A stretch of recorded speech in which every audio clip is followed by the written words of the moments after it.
مرحبا بكم في قناتكم. الوصفة تاع اليوم سهلة وبنينة، توجدوها في وقفة. كيما راكم تشوفوا أصابع تاع البطاطا بالدجاج في الكوشة، وصفة رائعة، نتمنى تجربوها. نبداو بالصلاة على النبي، اللهم صل وسلم على سيدنا محمد. هنا عندي كمية من الدجاج. من الأفضل ديروا هاد الأفخاذ تاع الدجاج، يعني يجوا بزاف طريين في الوصفة تاعنا تاع اليوم. أنا راني مخلطة بين الفخاد والصدر تاع الدجاج.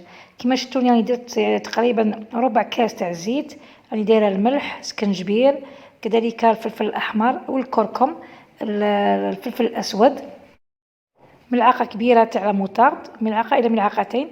كذلك نديرو عصرة تاع القارص، تقريبا واحد زوج 3 مغارف تاع القارص، نخلطوهم مليح. نضيفوا لها كذلك الثوم، هنا راني نسيت ما درتوش في الاخير، راح نزيدو من بعد. هاد الوصفه دو بريفيرونس توجدوها الصباح، يعني توجدوها الصباح ولا على الاقل ساعه من قبل باش يتشرب مليح الدجاج ديالكم ويجيكم طري وبنين بزاف. انا كنت موجدتها يعني قبل. انا راني نضيف الثوم يعني كي تفكرتوا، خلطت بيديا يعني باش يدخل بيان التتبيله، تدخل مليح في الدجاج. نوجدها كامل ونغطيها ونخليها في الثلاجه. من بعد نجيب هكذايا بلا ولا سنيوه اللي تروح للفوق. هنا راني دايره 3 حبات تاع بصل كبار، ولا متوسطين على حساب الافراد العائله تاعكم بيان سور. المهم لازم تفرشوا مليح البلا تاعكم. قطعتوهم لامير يعني شرائح، ونفرشوا مليح يعني نديروا فراش لهذاك السنيوه كامل، باش من بعد يجينا المرق في الدجاج ديالنا. بعد ما تبل مليح داك الدجاج وشرب كاع ديك الشرموله تاعو، راني جبتو دوكا ونحطو هنا فوق الدجاج ديالي. الكوشه راني مشعلتها ديجا الافونس تقريبا 21 دقيقه، راهي سخونه مليح. نحطو هاد الدجاج في الكوشه يعني يطيب لنا واحد 15 20 مينوت. اون اتوندون حنا نروحو نوجدو البطاطا ديالنا.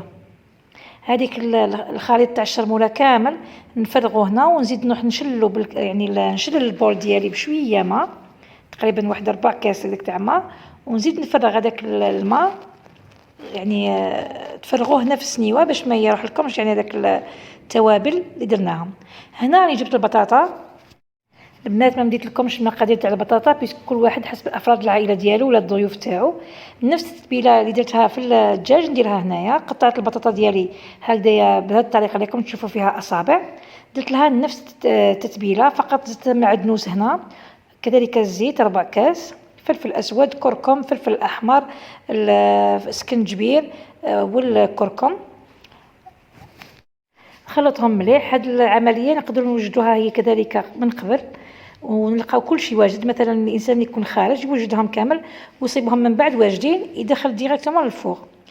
بعد جبت الدجاج ديالي، كنت جبدته من الفوغ ابخي 15 مينوت، جبدته يعني تقريبا 15 الى 20 دقيقه.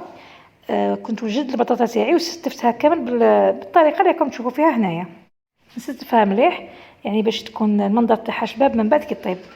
نعاود نرجعها للكوشه، تكون تقريبا 200 درجه حراريه 40 دقيقه الى 50 دقيقه، يعني تدخلوا الموس في الدجاج تلقاوه طايب، وكذلك البطاطا تلقاوها طايبه. اذا كانت ناقصه شويه ما زيدوا لها قليل من الماء، ما تخلوهاش تنشف. انا هنا ما غطيتها ما والو، يعني دخلتها مباشره حتى طابوا لي كيف كيف. وشنو انا عندي الفوق تاعي فيه المروحه، اللي ما عندوش يشعل من التحت من بعد يشعل من الفوق. شهيه طيبه، الى اللقاء في وصفه اخرى.